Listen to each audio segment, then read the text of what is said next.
step one to just have the awareness to raise their hand and go, I'm triggered.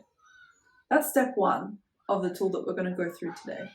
Can you identify that you're triggered? And it doesn't matter if you fiercely think you're right or the other person is definitely wrong. If you can identify that you're not in a state of neutrality, of homeostasis, that's a great start, right? You can say, hey, I'm triggered. Suddenly, you're in an observer seat rather than being subject to a reactive experience. If you're not willing to acknowledge that you're triggered, it's very easy to blame someone else. If you're not willing to acknowledge that you're triggered, it's very easy to be self-deprecating. If you're not willing to acknowledge that you're triggered, it's very easy to accidentally say something in anger that you're going to regret later when you're in your heart and connected again, right? When we're in these scenarios, we're in our wounding, and then our outcome is going to look different for all of us, but our end game, separation. Separation. I might do it through attacking. I might do it through running. I might do it through hiding. I might do it through freezing and leaving my body. I might do it in a different way.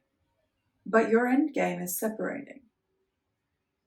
And so if you can say, oh wow, I'm triggered, and my end game in that trigger is to separate from you, suddenly you can realize, maybe I don't want to do that.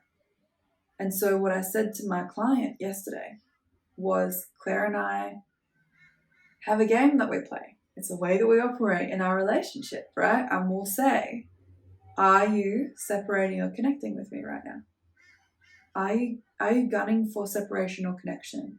Because when we're in our hearts, we want to connect. And that, by the way, doesn't mean that we necessarily have to be on top of each other or physically touching or even next to each other. Sometimes the true way that we want to connect is, I want to go write my book and Claire wants to go and work out or lay in the sun. Maybe I want to lay in the sun, right? Connection just means connection. It doesn't mean we have to be on each other.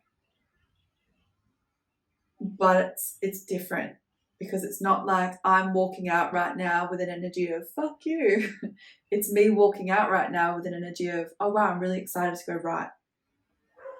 And I feel connected to Claire and she's doing her thing and everything's really good energy, right? It's just different.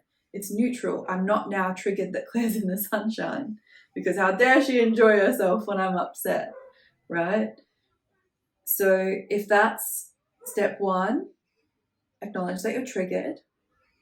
And step two is to connect with, okay, what is my trigger? What is the emotion? And practice identifying the emotion, because we're not used to doing that, right?